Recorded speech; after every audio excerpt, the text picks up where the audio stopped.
الوصفة دي بتطلب مني مخصوص وما ينفعش ما احضرهاش في رمضان. سهلة وبسيطة بس جميلة جدا. أطباق قمر الدين بالبشاميل الحلو، بس مش أي بشاميل، كأنه كريمة أو قشطة بالظبط. ميكس مع بعض حقيقي وهمي. مزازة قمر الدين مع البشاميل الحلو حاجة بجد رهيبة. وهنقدم كده كام فكرة بسيطة علشان التقديم يكون شكله شيك وحلو قوي. يلا بينا نشوف على طول الطريقة مع بعض. بس لأول مرة بتشوفيني أنا رحيب. ما تنسيش تعملي سبسكرايب، لايك وشير، وتفعلي الجرس عشان يوصلك كل جديد بقدمه.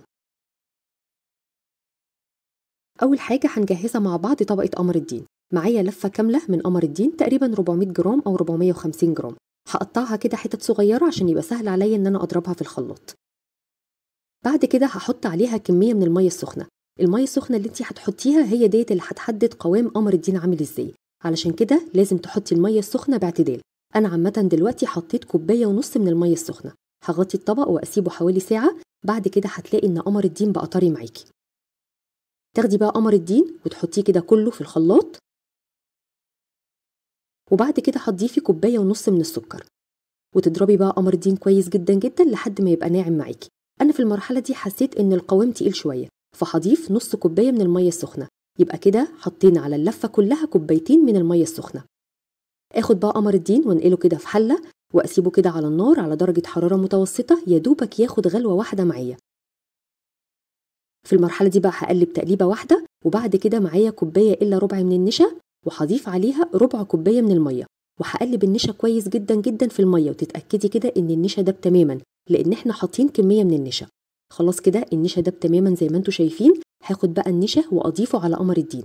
اول ما نحط النشا نستمر كده في التقليب لان قمر الدين من الحاجات اللي بتلزق جدا في الحلة من تحت. هسيبه بقى كده على درجة حرارة متوسطة، واول ما يعمل معايا بابلز كبيرة او كده فقاعات كبيرة تعرفي ان القوام بقى مظبوط وان هو استوى معاكي. نجيب بقى الاطباق بتاعتنا ونحط كده كمية من قمر الدين، يعني كده التلتين من الطبق، وتسيبي كده مسافة علشان لسه هنحط طبقة البشاميل. عاوزة اقول لكم ان القوام جميل جدا جدا. اخد بقى الاطباق بتاعتي واسيبها كده على جنب لحد ما تبرد. ودلوقتي نحضر مع بعض طبقة البشاميل الحلو. 1.5 كوباية من الزبدة، سبتهم كده على النار لحد ما يدوبوا تماما، وتخلي بالكم لحسن تتحرق منكم. وبعد كده هضيف 1.5 كوباية من الدقيق. الخطوة دي مهمة جدا علشان البشاميل يطلع معاكي كريمي. لازم المادة الدهنية تكون قد الدقيق بالظبط زي ما انتوا شايفين كده. اول ما حطيت الدقيق ما عملش خرز ولا اي حاجة. القوام من البداية كريمي وناعم جدا. فضلت كده اقلب لمدة دقيقتين لحد ما الدقيق يستوي معايا تماما. بعد كده هضيف لتر من الحليب البارد، والحليب لازم نضيفه بارد علشان خاطر ندي فرصة للبشاميل ان هو يستوي براحته على النار. لو حطينا الحليب سخن على طول البشاميل هيتقل وبكده مش هيكون استوى خالص. قلبت تقليبة واحدة، وبعد كده هضيف نص كوباية من السكر. تقدروا تزودوا نسبة السكر او تقللوها زي ما انتوا عاوزين.